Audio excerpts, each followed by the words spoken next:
So these trucks have three main places that they can leak from the research I've done and anecdotal experience, unfortunately. Three places if you have cab lights on top.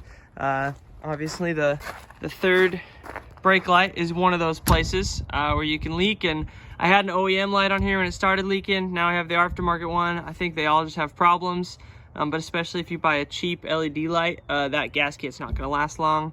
And if you have a 20-year-old OEM gasket, that's gonna be your problem.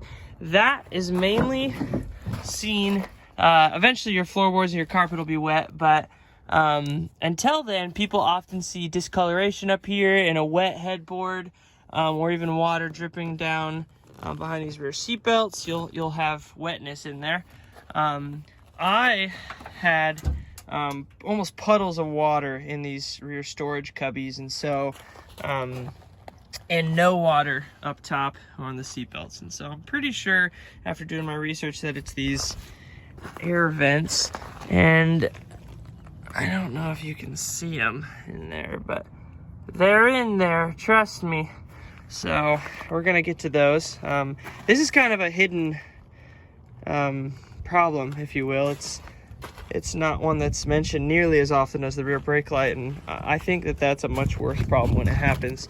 The third area issue is gonna be your cab lights leaking water, most likely through the screws from tired plastic or these little rubber gaskets that just get tired and wear out, but it can be through lights when they're improperly installed, like these ones, which I think my beloved father installed on this truck here. And that is most commonly seen by water dripping off that plastic piece right there. You'll get water sometimes in your head unit, but just any drips that are happening on you while you're driving, that's gonna be from these guys first. So yeah, I will take a look at that as well. So for the three waterproofing jobs I ended up doing, the rear light, cab lights, and then the rear cab exhausters or air vents, whatever. You're gonna need half-inch, 13mm, and 18mm sockets. I used DAP all-purpose 100% silicone adhesive. You can use whatever you want. This is just what I had around. And then I purchased a bunch of 1/16 inner diameter fiber washers for screws. I don't know if you can see those, but they're in there. As opposed to using rubber that's gonna wear out again. I think those fiber washers are gonna work much better.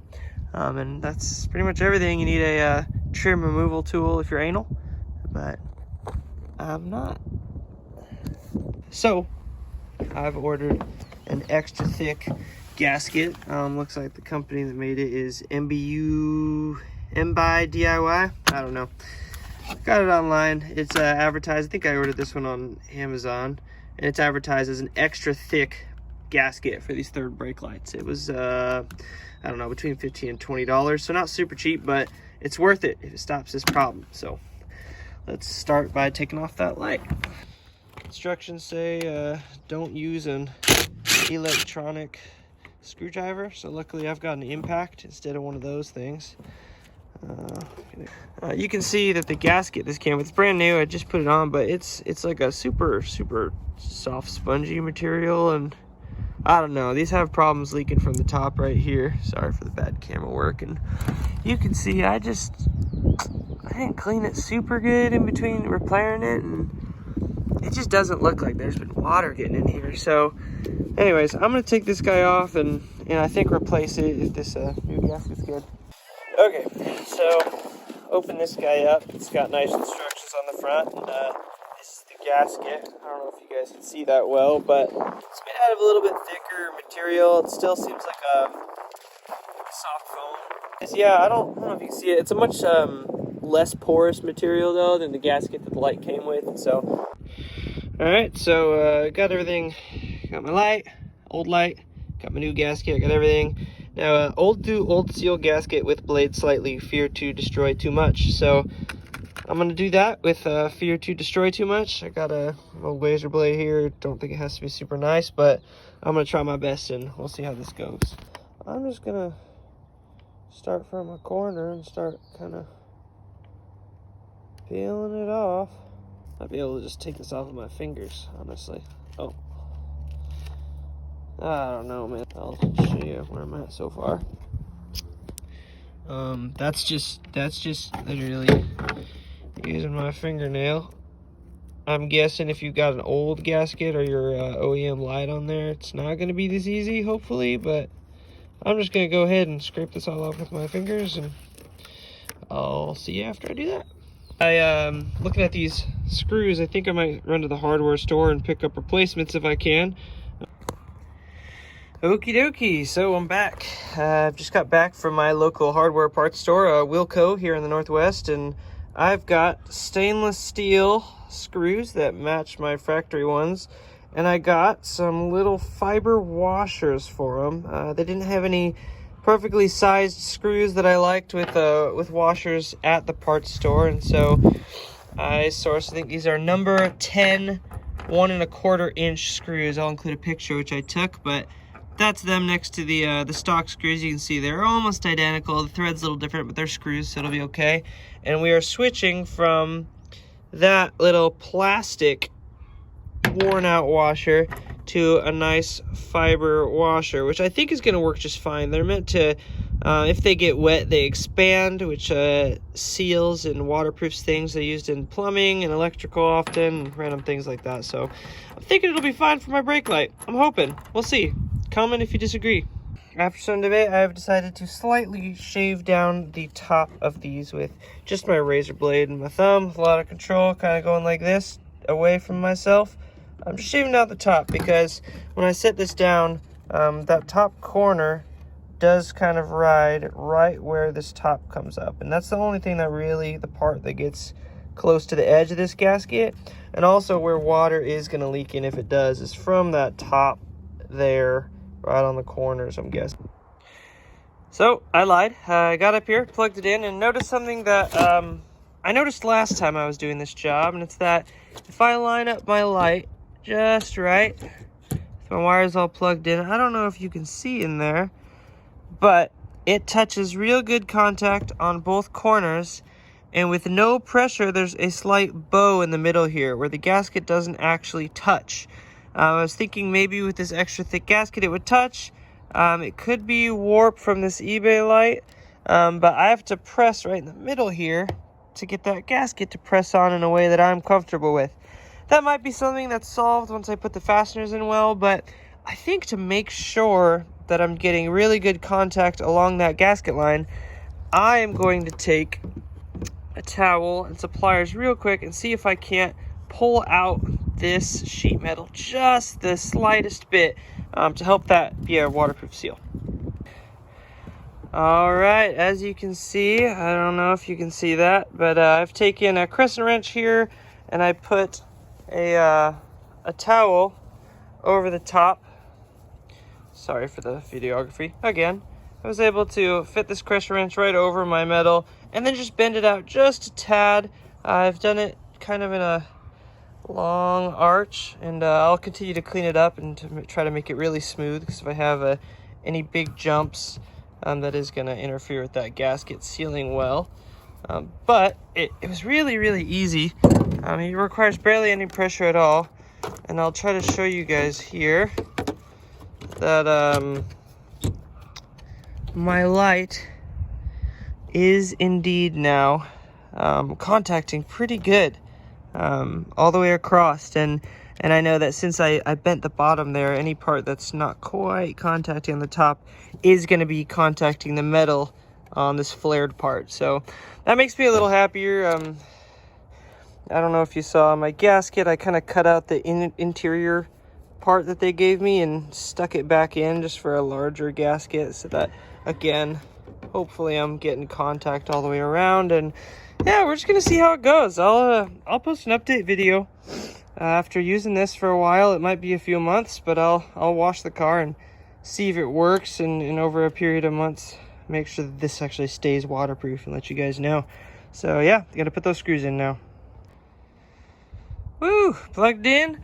Those number 10 stainless steel screws with a fiber washer went in great, and really pressed down that gasket all the way across. So as you can see, I don't know if this is a factory issue or if this is the eBay lights. It's likely them, but you can still see I've got quite the bow here.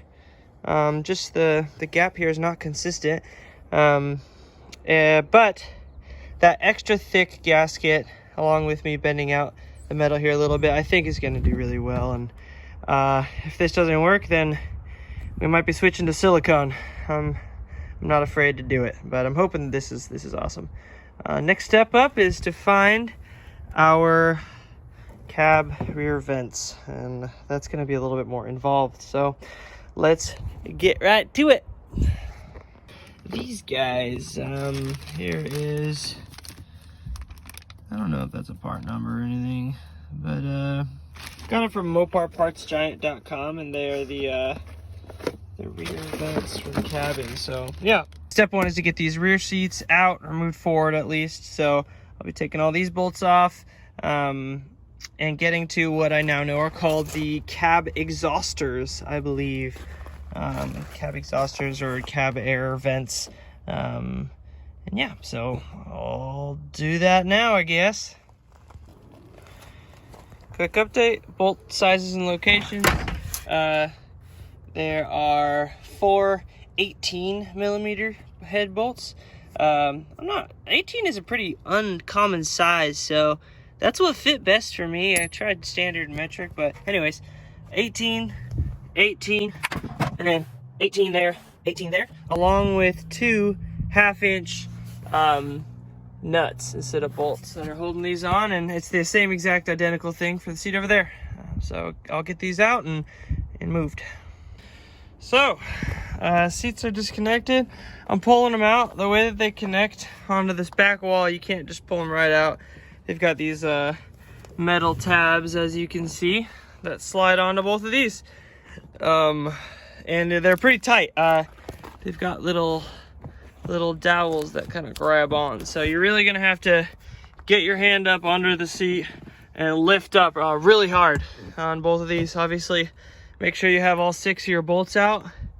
But if you got 6 bolts out, don't be scared to just kind of get up on it, because yeah, it should be coming out.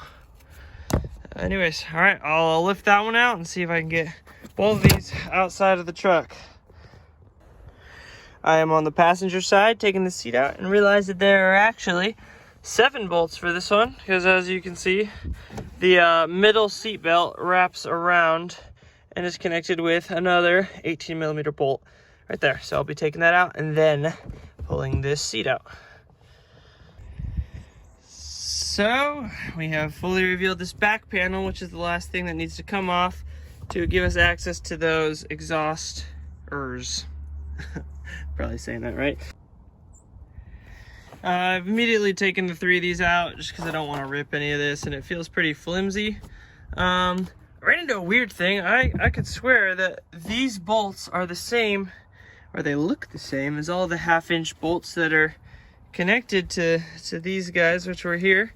But these perfectly just came out with my half-inch socket. They fit on real nice. It's not especially tight or loose. And these guys, as you can see from those nice shiny corners, just don't. They've got the same bolt head and everything, but they might just be slightly bigger. Maybe this is all supposed to be in millimeters. If it's metric, I don't know, man. I just work here, so that's part of the fun, you know. So apparently these 2 bolts on the other side of this guy are must be 13mm. Let me know. Comment if your truck is the same and those are just slightly bigger. Let me know. Anyways, after pushing and pulling on this for a second, it looks like if I pull from this top here, I'm already starting to get little cracks here, as you can see. So I think my best bet is going to be to pull these out without taking it. Well, I might be able to just take off the string actually, the bottom or I might have to just pull that back, and if I can just pull out the side, it'll come out really easy. So I'll get back to you and let you know what to do. Revision. You can pull from the top here, but make sure that you push down and undo this little lip, because that's going to be shoved up behind, and so if you just pull straight out, you can get little cracks like this. So push I pushed down and pulled out, and then you can get your hand back here to pop out these little plastic rivets. Mine are easy to pop out with my hand here. I guess if they're in better shape, you might need a tool or something, but mine are coming out pretty easy. And just gonna pop the 3 out that I can see. I don't think there's any more. I guess these might be there it is. Yep, let's pop right out, real easy. So I'll get this one, just gonna pull in and on, sticking my hand in there. I might go from up here on this guy. Right out, and now I'm fully out, and it's a lot easier to just kind of bend this, move it to one side.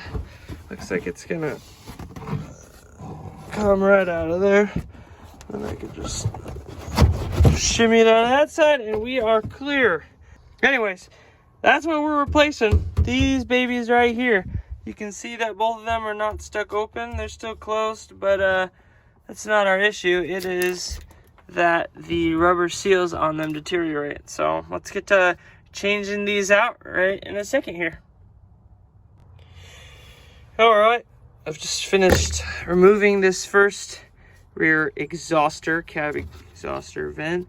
You can see that it's pretty dirty. It looks like water might have been entering on a couple of these corners right there too. This gasket just gets super tired and it just presses up against here. I ran into quite the issue getting this out. I believe this truck was bought new by my grandpa, and my dad put most of the miles on it. So super lucky to know the history of it, but I think it's been in a wreck before. And so the back of the bed is closer than it should be. And I'll show you here once again with this little wonderful shot. At this point in the video, I'll include a timestamp to skip all the damage repairs that I had to do on my truck because of the special circumstance. If you'd like to watch me struggle, you're free to, but I'll try to have like a sticker here or something where you can just skip all of my painful struggling. All right, pretty big problem we got here. I just do not have room to get these guys in. I'll show you here on the other side. There's how I wiggled it and wiggled it. I watched a couple videos of other people and how they got it in. We're gonna line up the top, make sure it's on the outside, and typically people jimmy rig it in some way where you can get a corner in and then kind of shove it in. But as you can hopefully see right there, I'm actually touching the bed, and so there's no way I'm getting that in because I'm not even clearing this back plastic. I simply need more space right here. So worst case, I think with the way that these stick out, I think even if I took off the bed and installed this correctly and then put it back on, it's still gonna hit and knock this out or break my little plastic tabs. So I think I'm gonna have to get something in here and try to bend. It's a farm truck. I use it for towing tractors. I want to keep it nice, but I'm not scared to try some stuff. So I think I'm gonna get a bar either in here or with some towels in from this side and see if I can't hopefully just bend the bed back, because I think bending this is gonna result in that not sealing again. If I bend any of this, I'll have to try and bend that back into straight so that I'm not compromising my water seal, but we'll see. We'll see what happens here. I will video it. All right, so yeah, not gonna bend the back with any sort of leverage that I can get here. You can see on that side I actually did end up bending this lip out just a little bit, see if I could fit it in. It's still not gonna fit. So I think I'm gonna undo some bed bolts. I'm gonna try to slide the bed back 6 to 8 inches without actually taking it all the way off. It's a little bit more complicated because I've got a fifth wheel hitch bolted up here, so I'll be doing that. I probably won't be videoing that. Hopefully you all don't have to do that when you do this, but that would be my advice, is before you start this job, check your bed. And if you have had enough unstrapped washing machines and gaiters slam into the back of your tailgate, don't start this job by yourself, or know that you will have to take off your bed and beat that back out in order to fix this. So yeah, this is a Dodge 2004 3500. I don't know if there's another vehicle with that or video with that exact truck, but I'm pretty sure it's due to damage and not due to the model of the truck. So I'll hopefully start videoing again once I get that figured out. It's gonna be a while. Woo! I got one in. So I did not have to take off my bed after doing some research and a lot of thinking as these things go. Also, after taking off the 3 bolts from my 5th wheel hitch, I realized that I was just gonna take the bed off to then hammer in this side. And I have full access to hammer from here, so I don't need to take off the bed. So at this point, the video is switching from informational to please do not repeat unless you have a truck that is as messed up as mine. But on the off chance that you do, I'll let you know what I did. This is absolute blasphemy, heresy of the highest order. I started with this wooden block, putting it in here and just hitting it with a sledge. It wasn't quite enough force, and so just kind of resolving myself to dent this that way until I had a room. I used a combination of this piece of treated lumber that I arranged like this to kind of force put all the force on one side of my hits, and this, which is the end of a 2-inch round post. You can find it at any farm store for kind of, again, just a more like easier point of pressure. That other vent had 2 of these raised ribs on either side, so it was really hard to get in. I ended up even having to bend the lips back out to get it in, and then I kind of hammered them back with this so that now they sit mostly flat. All my rubber's good, my clips are in, so hoping it stays pretty waterproof. I'll test it, of course, when I've got them both in, but first I'm gonna do this one, and I'll try to give you guys updates or show you what I'm doing here, but it's not what you would call pretty. Headphone users beware. But basically, I know that my new vents are 1.5 inches wide, their widest point. And so I have to have more than 1.5 inches to get them all the way through and then pull them back in through this vent.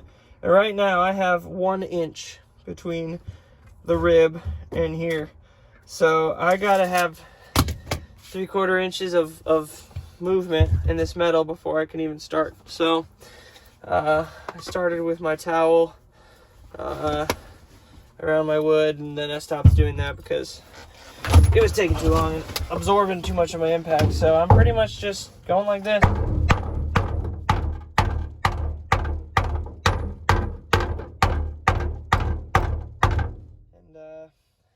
doesn't move very much. It's really spread out, and so kind of switch to this guy with the pointed edge so that I can accurately aim for the corners and kind of the outside and bend this all back so I can fit this next vent in there. So I'll give you guys progress updates as I continue this. All right, first round of hammering done. I ended up just taking this guy and just pretty much doing circles around, just smacking it with a hammer, making a lot of noise. I don't know if it shows up on the camera well, but it's starting to be dented and moved back. But we still have, well, we're getting there.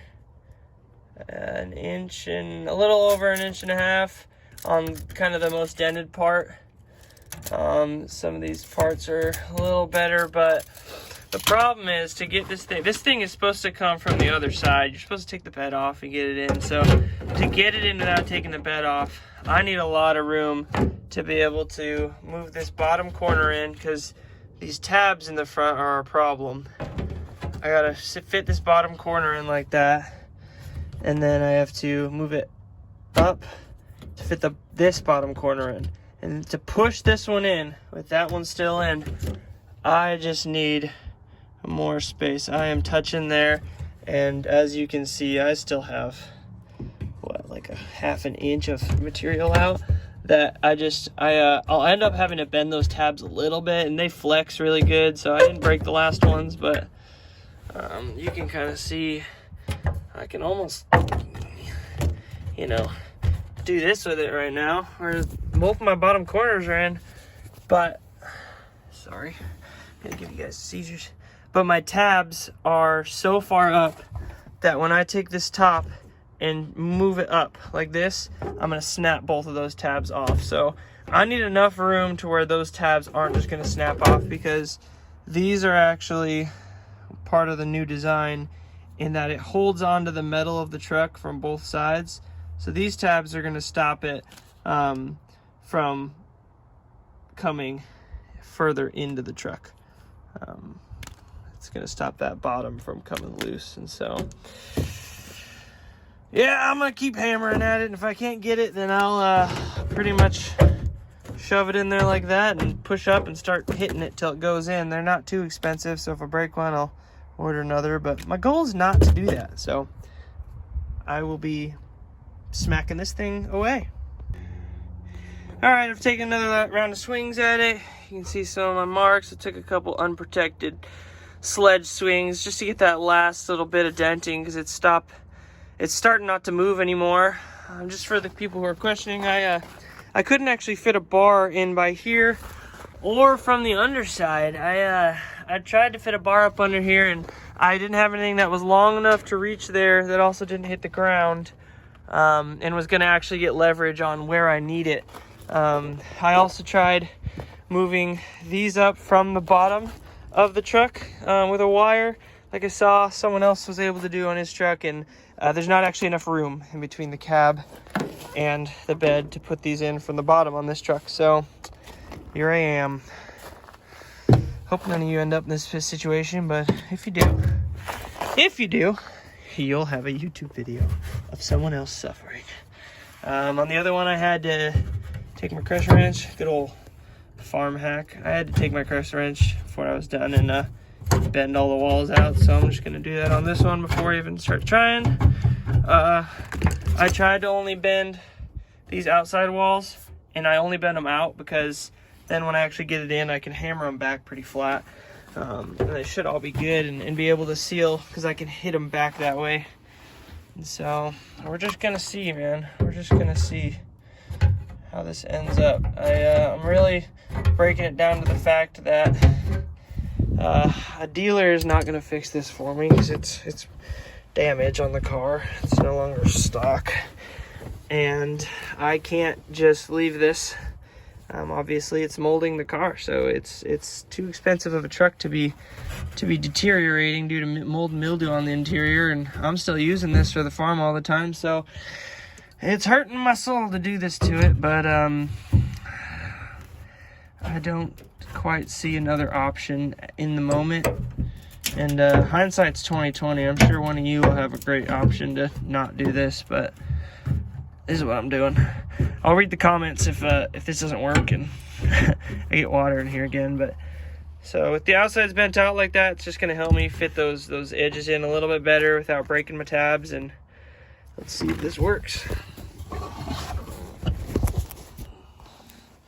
I don't know if y'all can see me. I'm gonna do this bottom right corner, and then I want to fit this bottom left corner in.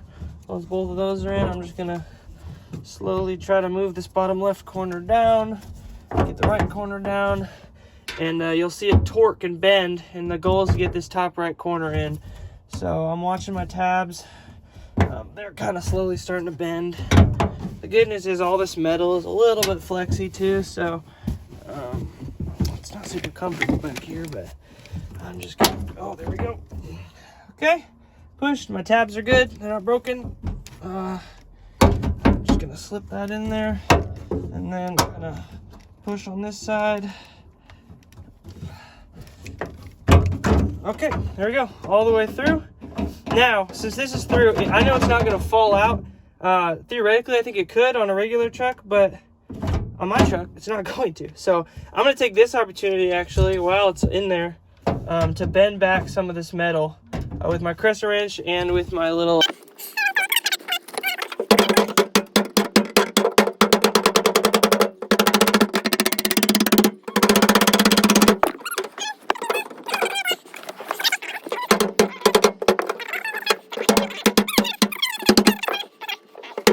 that's good as I'm getting it. So now I'm gonna lift this up.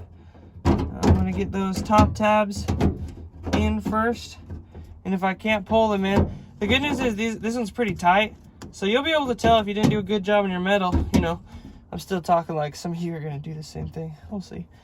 But yeah. So I got my top tabs in.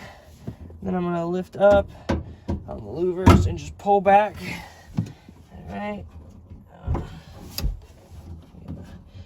Pull. There's my bottom tabs, both of them. I'm gonna wiggle it, and this is solid. It doesn't move at all. Now I'm gonna look at my metal, make sure I don't have any like clear bumps or something that's not gonna seal. If it is, then I can still take this tool, put it right here, just kind of give it a nice little hammer. Use my hand, and it'll just push it up against that seal real tight. And again, this is how you want to do it if you can avoid it. But I don't know if any of you guys are strapping down heavy stuff in the back of your truck, and every once in a while something goes wrong. Someone else might have to do this. So there you go. That's both of them done. Mission complete. I just gotta go put my bolts back in my bed now and get my seats in. So there we go. Second repair completed. Booyah, baby. All right, here's the true test. Am I about to be very disappointed? Looks good on both of them. Oh no. Oh wait, what? Oh, wait a second. That is from above. Where's that coming from? Is it my window? No. It couldn't be. Oh, man. Oh, okay. That wasn't shut. That's my B, boys. That's my B. Middle window wasn't quite shut. I'm gonna wipe this up, do that again, and then do another reveal. That was terrifying. Here's the news, people. You know that new fancy rear windshield I said I got installed? I do believe that this is leaking water here. It's got kind of a crack all along the seal. I don't know what's going on here, but it's hard and I can't move it. Had this installed by MS Glass, I think, down here in Oregon.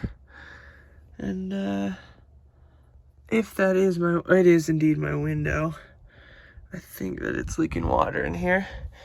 But I'm also getting just the slightest drip every once in a while when I watch on the bottom of this here. It's right by the clip where it barely clipped in. So I don't think I can like bend the metal back anymore to make that more waterproof. I'm thinking, since I just replaced these are a nice Mopar part. The old ones still have the flaps intact and everything. And these ones are now much more solid. They're not moving back and forth and all around. I think I'm gonna run a big old bead of silicone all the way around these while I'm here and let it dry out. And then, yeah, I'm gonna see what happens. All right, we're out here for day 2 with the dog. It's a beautiful, beautiful day here in Oregon, which we only get about 17 of these a year in the Northwest. So gotta enjoy them while they're here. I've decided there's still just a slight baby leak over there coming from the bottom of this when I spray water. I've contacted my glass company. We had this put in about a year ago, so I'm guessing that it just wasn't put in right. It looks like the seals here are cracking, but that's an issue for another time and somebody else to fix. For these, I think I'm gonna run a bead of silicone all the way around the outside. I've got some 100% adhesive sealant silicone. It's adhesive, it's what I had, but also I think it's gonna help these not move back and forth and break any kind of silicone mold. I'm gonna clean these up real good. I'm gonna wipe the metal lightly with some alcohol, and then I'll just run a beater all around this, and yeah, should waterproof it up real nice. All right, so that's the first one done. It's not super pretty, but it doesn't have to be, luckily. I ran it with the intention of not running my finger over the bead when I was finished, but then I just figured I might as well press it in. So real quick, just lightly ran my finger on the side. Make sure to get these clips if you do end up doing this. Just really saturate them or get a bubble of silicone going over them, because they are, I guess, a weak point, if you would, if you're trying to get this fully siliconed in. water's gonna get into these top clips, and then especially those bottom clips. Just make sure you fill them back with silicone, like a 3/4 of an inch. Make sure you get them all. I'm gonna do that second one, and then we're gonna let this dry and wrap it up. Okay, here's the portion of the video where I'm looking into the lights. So my first thing was that I went up to these, and a lot of these have a little gap on the front, and so I went and kind of wondered, I just tried to tighten down this front screw. On this first one here, it did tighten down, but as soon as I tightened down that screw, the little rubber washer that these come with just got destroyed. It came immediately out, and just was no longer existent, tightened down. So here's how these lights work. If you're not aware, there's not a hole underneath the whole light, it's just a hole in the center, and then water can come in through these two screw holes. So I had to make sure, here's my gasket this came with. It still looks like good. It doesn't look like it's been leaking or anything. It actually doesn't even look like it was compressed that much, which might be my issue. But anyways, these two holes, I'm going to reinstall screws with silicone for sure. I have to decide whether or not it's worth buying fiber washers for these as well, to just put them on with a fiber washer. As for the hole in the middle, this gasket should theoretically make contact at some point all the way around this circle. Right, even if my light is up in the front a little bit, as long as the light is contacting somewhere back here tight enough, I should have a watertight seal under that. I think to make sure that I don't run into this problem again, I might run just a light bead of silicone around this circle to make it a raised surface. And then even if water's just flowing down here and getting under the gasket, it's going to ideally flow around this circle once it hits there. Sorry. If I've got just a slight raised edge of silicone, instead of falling in that hole, the water is going to flow around it and off the side of my truck, because water will obviously not be falling in the hole.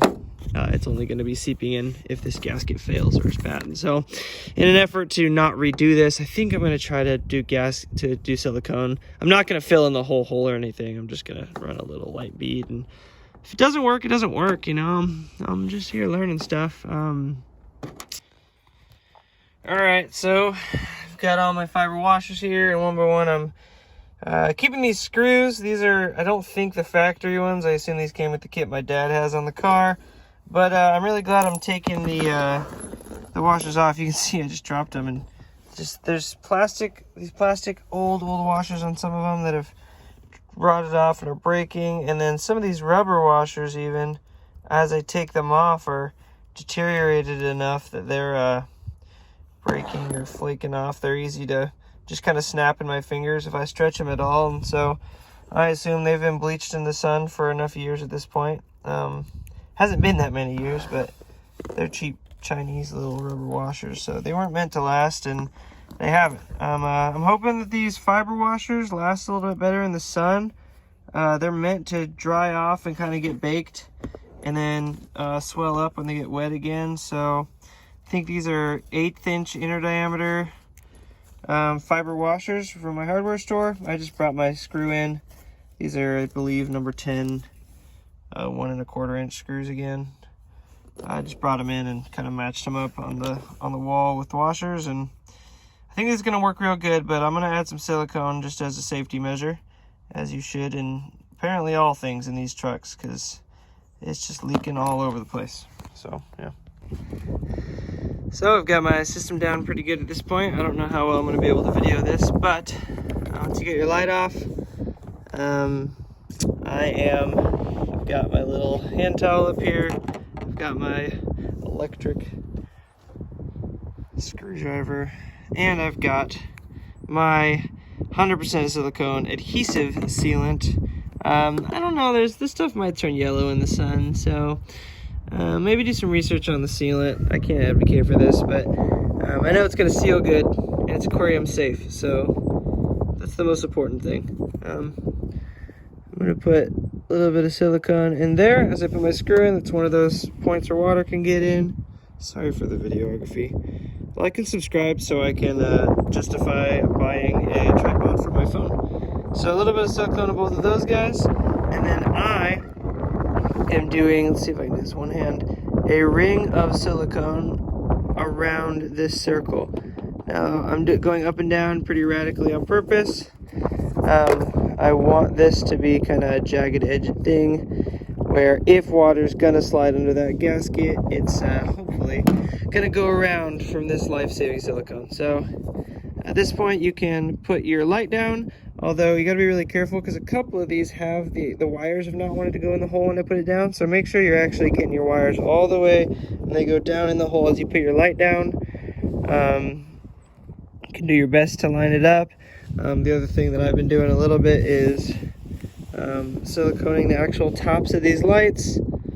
You don't have to do this if you're uncomfortable or you think your silicone might turn yellow. That bottom silicone should work, but I'm not taking any chances because I don't want to. So I gotta get my screws. Go ahead and, sorry if I'm giving you guys seizures. Go ahead and slide those puppies in.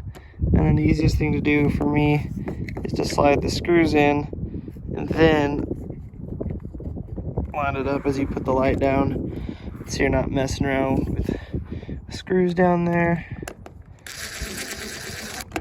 Gonna tighten these down. Don't over tighten. It might be best to use a hand screwdriver either way, because especially I didn't replace the you can see that one spun a little bit. I didn't replace the plastic grommets these go into, or the threads, so you want to be really careful. You can just strip those out and your lights are going to lift up anyways. So wiping off my extra silicone. I think the bottle says to use mineral spirits for this. You can spray it on there and make it really clean, but that should stay, should be good. I've decreased the gap in the front of all these as I redid them, and they've got, I know now they've got silicone in 2 places on these screws and around that center hole. That's about as good as I'm getting it. And yeah, I'll update you guys all when I spray the car with water and see if it's leaking anywhere now. All right, here we are out the next day. Sorry for any wind noise. I've got my hose on here and I'm gonna do some water testing. I'm gonna try to keep the water off of the back window because we obviously know that that's leaking pretty bad, but I will get all of that here. So I'm gonna get me all over the roof. I'll spray it on anymore, and I'll put you guys on the inside of this. Soaking wet truck, did the whole bed. Let's see, there might be some water from the mirror, but this was the side previously that had a drip from it, completely dry. This is a couple minutes after I sprayed. Both vents completely dry. You can see the silicone is real thick on these clips here, and they're solid. They're not going anywhere. I've also sprayed the whole front of the truck real good, and I have no drip a couple minutes later on any of my roof or headboard there. So I think we've successfully waterproofed the Dodge. Thanks for watching. Have a good day.